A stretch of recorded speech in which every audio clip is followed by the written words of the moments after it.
someone is looking for words of encouragement, so I'm going to accept that. That's an easy one to do. I am taking the JLPT N2 in less than a month. The JLPT is a Japanese language proficiency test. N2 is a higher level than the other, like N3 and N4 and like all that. So N2 is tough. N1 is, I think, miserable. Though when I took N3, it went well as I expected. Though when I took N3, it went well as I expected. I am far more nervous going into N2. I feel like I haven't had enough time to prepare, despite having lived in Japan for a little over a year now and having studied Japanese all through university. Any recommendations or encouragement would be appreciated. Okay, well, for one thing, if you have studied Japanese for this long, I think you got it better than you might be worried about. I mean, you might not be fluent. There might be an awful lot of work to do there, but hey, you probably have this better than you think. You can do what I used to do, which is you can cram the night before, or you can not cram the night before for a test, get out of bed, look at 3 things in your notes, go back to bed and sleep, and then study in the morning instead on your way to the test. You just be like, refresh yourself. Is the 3 things important? Like you have to, it's no more, no less. You have to look at exactly 3 things. 3 things at random points in your notes, just enough to make you feel like you've read everything. Because usually, I don't know why it was 3 for me, but it was like, I would open my notes, I'm like, yes, okay, I know that. Yes, I know that. Yes, I know that. Okay, I can sleep now. It was enough to take the edge of the anxiety off, to feel like, you didn't study. It's like, yeah, but I don't know how to study. It's like, well, do that. I'm like, yeah, you're right. And I just fooled myself into thinking it would work. I graduated. I got a degree, folks. So yeah, Raven, it's okay. You are gonna have this. It's less than a month away. I know you can spend some time. You've been working this hard already to do it. You clearly love being able to do it. I am confident that you can follow through. So you go do that. You let us know also too. You let us know somehow. Obviously not on stream tonight, but let us know at Loading Ready Run or some other way if you actually do it. So you don't have to 100% it, right? You just got to do good enough. Now, and is this the kind of thing where passing the GPL, the JLPT, yeah. JLPT is like a lot of Japanese people probably wouldn't pass it? It is, as I saw in chat, the N2 level means you could read a newspaper. You could pick a newspaper up off of whatever or off of the website and you'd be able to read a newspaper. That's probably true of a lot of people in Japan couldn't do that. If you were like at a high school level, chances are good that high schoolers are able to read most of a newspaper. I don't know if they'd be able to read an entire newspaper. And depending on the lingo too, it might also be a thing where you're like, oh, I can't actually, I can't read any of this because it's like very specific language. I remember I was in French immersion when I was very young, up until grade 5. Grade 5? No, grade 4. All right. Yeah, grade 4. I was in French immersion, and it was okay, but it didn't really cook for me. I was having a lot of trouble, and so I switched back into English. I switched into English, and because I had been in French immersion, I was put into sort of I was in English classes, but the English classes had a French portion, and because I was in French immersion, I had been French immersion. They put me into like the advanced French lessons, and the first spelling test came back, and I did horrible. Oh. I did really badly, and they're like, "What's going on here?" What you seem to like have a pretty good feeling of the vocabulary and the spoken stuff, and I was like, "Look at my English spelling tests. I'm just bad at spelling."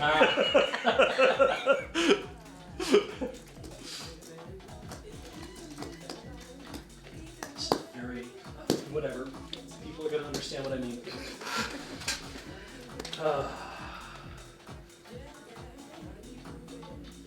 I was a gifted student. That's what they told me. So I went to the gifted program. That's where they sent me. Actually, it was really cool. Grade 4, 5, and 6. It's one of those things you're gifted in the elementary school, which to me is like, that means nothing because that was my life. I just knew that, right? And then in high school, you find out you weren't so gifted after. Yeah, you find out that only lasted for a short period of time. But then again, lots of students that also get, how they did it for us is they evaluate this. The school psychologist comes in and evaluates everybody to see what their performance levels are, to see like how are they when I give them these tasks to do. They did this in grade 3, and then they're like, we have found some kids that are actually really high performers, and that we are setting up a gifted students program called AIM, and we want to put these kids. And in my, to give you a sense of socioeconomics, in my school, which was in one of the richer parts of town, because that's where we lived, 12 of us left from that school to go to the AIM program. From all the other schools, had either 0 or 1 students. There was, and I'm kind of like, I wonder if that had anything to do with socioeconomics. I'm not entirely certain. They all ship us off on a bus, and for a day we would be taught by a completely different teacher. We'd be doing stuff that is just like Venn diagrams. I had no idea what a Venn diagram was, and this guy's just like, I'm going to teach you how to crack the egg. And it's like, what? And he's like, well, I have 2 circles here, and in the middle is an egg. And I'm going to tell you that there are some things that go in this one circle, and there's some things that go in this other circle, and there are things that don't go in any of these circles as well. And there's got to be something that fits in that egg in the middle there. That would be that it's part of this thing, it's also part of this other thing. I want you to crack that egg. What's the thing that goes in the middle? And so you'd start coming up with ideas and not really sure. He had exercises to figure that stuff out. We're learning this in grade 4. This is not a thing that you usually learn until you're like past junior high or like high school. And what's funny is they ran that whole thing for about 5 or 6 years, and then they retired the program, and he became a regular school teacher and took all of those lessons to his regular classroom curriculum and just ran them there with all the students that were there anyway, because he was trying to demonstrate you don't need gifted children to learn this stuff at these levels. You need to give kids these things to do. They'll learn them. They are capable of doing this kind of stuff. So the idea that it's like you gifted kids aren't actually any smarter than anybody else. It just means that it's like some people are ready to approach a subject before other people, and like when I was in university, I had to take computer science because it's part of my management information systems course. And I failed my second class, and the reason I failed is because I didn't hand in an assignment, but I wasn't doing very well in the course overall anyway, and doing things like recursion and linked lists and all this kind of stuff, and I was just having a really, really, really, really hard time with all of that, and that was my first year. And in my 6th year, I had stayed long not because I was sucked at school, it's because I was doing co-op classes and you miss semesters. So in my 6th year, it was the last year I had to take this course, and I went in and I passed it no problem. Not because I'd seen the material before, but because I'd spent so much time doing IT stuff and reading like things that are like fitting into that I was slowly learned the concepts over time. And by the time I got into it in my 6th year, I had inculcated a lot of this stuff kind of naturally. And when the assignments came up, I was like, I know how to do that now. I can understand it now. And that was a really big part of, that taught me that it was like, nobody out there, because we're running in desktop support, you run into people like this all the time. I don't know how to use a computer. I don't know how to do this. I don't know how to do that. And I'm like, I think that you can. I'm confident that you can. You don't need to stress out about it that hard, right? You don't have to be an expert at it, but you can learn to do it. And my job here with support is to help you get through the thing that isn't working for you, and then to help you move on to the thing that you do need to do that you can do. And you can learn it, I promise you. It's just going to take a little bit of time, but you shouldn't be stressed out about that. You should be willing to get into the process of learning. So that was always my attitude when I was doing those kind of things. I mean, I guess a lot of the part of that sort of gifted or advanced placement things is just, smaller class sizes. Yeah. They have more time with the kids and stuff, so it's sort of a self-fulfilling thing. And if you have kids who are like, I'm ready for this lesson now, like there are some things in the gifted program that he taught that I was just kind of like, I don't get that entirely, but I can kind of fake my way through it. And that was okay because we weren't really being graded in that program. We're just being like, you did the work and you're performing high above, and I'm going to write that down on things. Like, sure.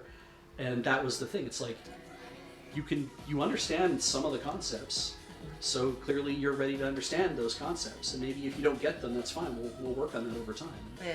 Yeah. That's what's annoying with people like in libraries where they don't let kids. They're like, no, that's above your reading level. Oh. It's like, oh, that's so annoying, right? It's like, why don't you let them try? Yeah. If they don't finish it, then fine. But if they do, Yeah. that's awesome. Because I'm all for encouraging people to read, anybody to read. Yeah. And it's like if you have a kid who really wants to read, it's like Don't let them try stifle that. Yeah, let them try a few years above that. I'm sure it'll be fine. Right? Yeah. Maybe the content of the book isn't the thing you need to be worried about. Yeah. Or maybe it is. That's the thing you need to worry about. But yeah. I got very lucky, especially in elementary school, because I was like, this is before I got diagnosed ADHD Oh, yeah. plus, and my teacher could tell, like, oh, you've got this, but you are bored. Oh yeah. So my teacher worked with me and was like, okay, here's what we're gonna do. Just get through what you have to, but each week you get to do a special project on whatever you want. Huh. And you just have to do a write-up or do some kind of presentation to me about whatever you want. Every week. Yeah. Wow. And it was just something so she could make sure that I was on track, but I was also like being engaged because I was figuring it out myself what I wanted to. Right. And it was really awesome, especially in public school in the South. It's having that kind of education, especially looking back on it, I got really lucky. Yeah. But that's also how I ended up reading the collected speeches of Winston Churchill in the 3rd grade. Unusual choice. But hey, great. I also did a project on the St. Valentine's Day Massacre Wow! in the 3rd grade. See, when I was in 1st grade, my teacher was like, oh, damn, yeah, he reads at a much higher level. What do we do for him? They gave me a 3rd grader's text, and they said, you're going to read these things, you're going to work out of this book. I'll be sure that I keep you. Nobody else in the class was doing that. I was the only one, which is weird. Same school, where 12 of us went to the other. And I'm like, that was 1st grade. I'm like, but everyone comes up whenever they come at things, right? And so 2 things which were weird about that to me is like, I'm reading at a 3rd grade level, that thing that you say, it's like, I was reading since I was 2.5 years old. That thing that your mother's always very proud of, that's like, that kind of thing. My brother would take me around to the neighbors and he would show them, my brother can read the newspaper, and then I would read out the newspaper to them. And You were like a carnival sideshow. he never charged for it either, right? It was like, why didn't you charge for it? It's like, because he was 3 or 4 or however old he See, was. the child that can read. Yeah. But that thing of at a 3rd grade level, but what occurred to me in 1st grade was like, am I going to have to keep doing this? Like, I liked it. Yeah. The stories were interesting, but I'm like, does that mean that next year in grade 2 I'm going to read at a 4th grade level? Like, I'm going to get the next reader or whatever like that. And I got into grade 2, because then they were like, we wanted to skip a grade. And my parents were like, not at all. Nope, keep him with his peers. We want to make friends. Yep. We want to have happen. That's the most important thing. Let him make friends. Yes, he'll be a step above everybody else. No, I was not. That was just the one thing in which they were like that. And it's like, don't skip him. But what gets me is in grade 2, they're like, yeah, he's going to read what everybody else is reading. Which I didn't understand, because I'm like, I thought I was supposed to be reading like a grade ahead or whatever, like that kind of idea. And then when I got to 3rd grade, I had a huge trouble with my times tables. And multiplication tables are like, like that should be a thing. Hey, don't I read at a 3rd grade level in 1st grade? Aren't I performing above whatever? Why don't I? Like, I was hard on myself that I was like, I couldn't figure out how to do my multiplication tables properly. And then you stay after class and you're doing all these things to try to learn it, and then after a little while, then it all clicked in and I went. And that really, again, when you're ready for it, you can understand it. Right? You know what else you should read, Beej? What was that? Slack. Yes, let's do Slack. I'm gonna just copy that in then. That teachers actually having the time and the ability to give kids what they really need in terms of education is so important for all this kind of stuff. Yeah. my family was like really big on reading. Like, they just were all readers. To the extent that, like, I remember, like, when I was really young, like, before I could sort of read properly. Is it just water? I have tea in the Tea. bottom of the fridge. I remember before I could read properly, like, my parents and my older brother would be, like, sitting around reading, and I would, like, get a book and, like, try to sort of join in. Like, I was just Okay. like, Aw. what are we doing? We're just sort of looking at these books. Okay, cool. Like, before I actually do, like, the reading part. I love that idea though of like, Yeah. so now is the time that we all pick up a book and we all look at it. What does that mean, right? That's amazing. I also had the thing, which I think probably a lot of kids that read a lot, sort of especially like above their thing, is that my reading comprehension outstripped, as I mentioned, my spelling. Right. But also like my, like I knew there was a lot of words that I knew that I had read that I had never heard out loud. Yes. Yeah. And so there's like a bunch of things that I only learned like sort of later on were pronounced totally differently than I expected they were. Yeah. Yeah. And I love that because when I was younger and I would know a word, then if I heard somebody else get it wrong, I'd be like, come on, right? And I heard somebody like years later be like, hey, so here's, not saying it's to me, just saying it out loud to anybody. But it's like, when you get a word wrong that's like a complicated word, that means you read it somewhere, which means that you must read a lot to have encountered that word and to know what it means, and you have no idea how to say it, which is maybe the least important part of comprehending a word. And I was like, I was a real jerk back when I was a kid. And most people were jerks when they were kids, so. I can't remember. There's actually a term for that, but learning that made me feel better because I knew that there was things that I later learned where I was desperately mispronouncing. Mm-hmm. Hey, thank you. Fugue and ennui are the two that come to mind. I can imagine, like, I feel like I often pronounce those wrong, like, now.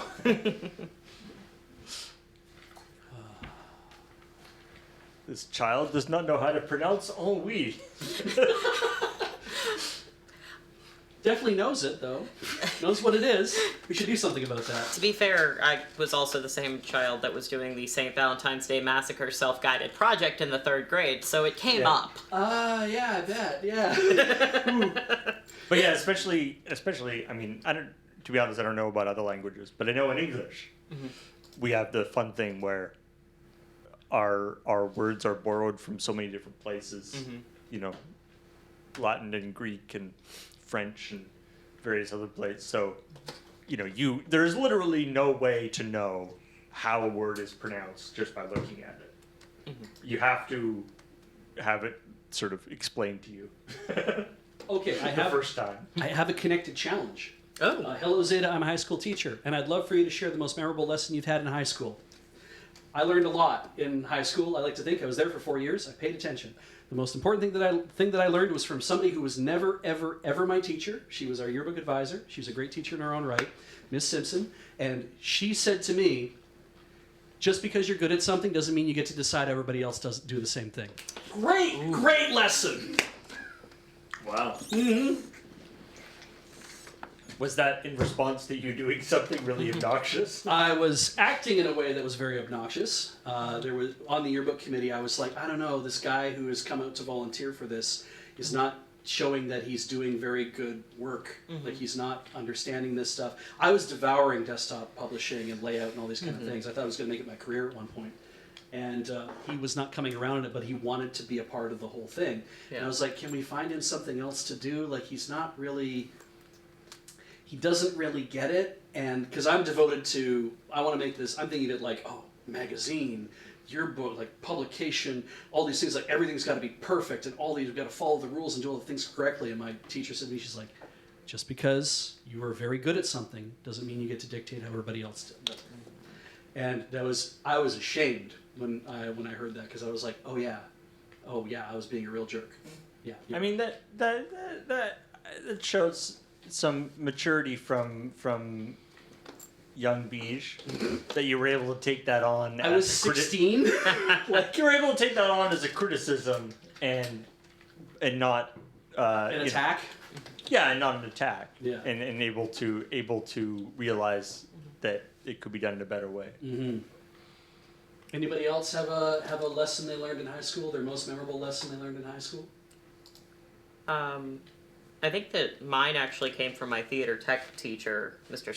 Swigs, and it was just like really pushing me to internalize, if everything is overwhelming, it's okay to step away and take a breath.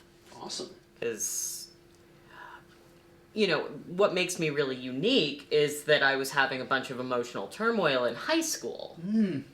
Unlike anyone else. Yes. Yeah, you're right.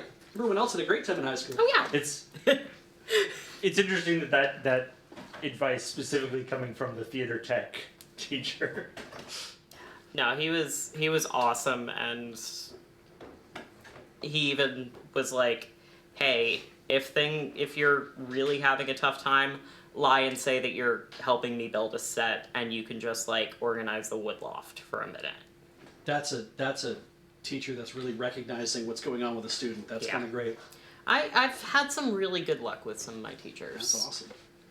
I feel like it's a recurring thing that this piece of advice didn't come from the actual like teacher in their class. Yeah. Because not that the teacher in the class is bad or anything, but it's like you have a different relationship with that. Or you sort of need that. Sometimes you need that sort of that authority figure that isn't the teacher, that isn't your parent. Yeah. Feels like a mentor of sorts, right? That they just kind of take you on and they're like, I want to help you out. I want to deal with you. Yeah. Yeah. That was really good. I actually tried to get into her homeroom, into what we call TA, teacher advisory. I was like, can I transfer? And she was like, no, you can't. You cannot be a part of my TA. You're like, I'm the yearbook advisor. I have all these other things that I'm doing. I'm like, yeah, but I'm here all the time working on stuff. She's like, yes, and also you need to remember to call your actual TA and let her know when you're here 40 minutes a day. And I'm like, I always forget. She's like, I know, but you're allowed to call. You should just work it out with her ahead of time. And yeah, that was, I was not very well behaved. I was very into myself, okay? I was extremely self-centered, still am. Funny that I'd end up a performer. Okay. The orb has become so fancy. It is Oh, princess hey. orb. I learned how to make crossbows in high school. Oh heck yeah. Do you want to elaborate? Can you? It was for money. Oh, well, it's okay then. Neat. All right, new Zeta sport. It's like, did you grow up in the Middle Ages, or? You can do the math on this one. Yeah. I mean, I know why you did it. I'm just. You were compelled.